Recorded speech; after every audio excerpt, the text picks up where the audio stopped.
ఓం శ్రీ గురుభ్యో నమః. అందరికీ స్వతంత్ర దినోత్సవ శుభాకాంక్షలు. మనకి స్వతంత్రం వచ్చి నేటికి 80 వసంతాలు గడిచిందనమాట.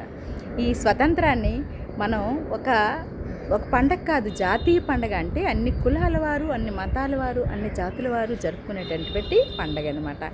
ఈ పండగని స్కూల్ పిల్లలు జరుపుకోవడం కాదు, పెద్దవాళ్ళు చిన్నవాళ్ళు అందరూ కూడా జరుపుకునేటటువంటి పండగ.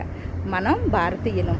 భారత మాతని, భారత గీతాన్ని, అలాగే జెండాని ప్రతి ఒక్కరూ గౌరవించాల్సిన బాధ్యత కలిగి ఉండాలి.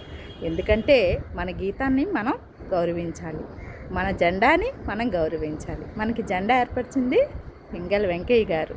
అలాగే జాతీయ గీతాన్ని రచించిన వారు, వందే మాతర జాతీయ గీతాన్ని రచించిన రవీంద్రనాథ్ ఠాగూర్ గారు.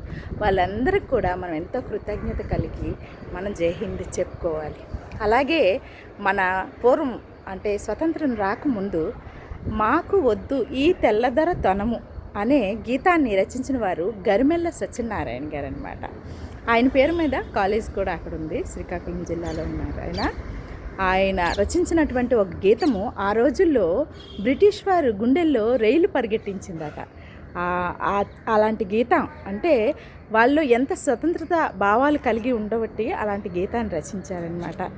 అందువల్ల ఎందరో మహనీయుల యొక్క త్యాగ ఫలితం మన స్వతంత్రం. ఈరోజు మనం అనుభవిస్తున్నటువంటి ఈ స్వతంత్రం ఎందరో త్యాగదానులు ప్రాణాలు అర్పించి తీసుకొచ్చినటువంటి ఈ స్వతంత్రం ఇంకా మంచి బాటలో మనందరం ముందుకు పయనించాలని కోరుకుంటూ అందరికీ స్వతంత్ర దినోత్సవ శుభాకాంక్షలు తెలియజేస్తున్నాను. జై హింద్.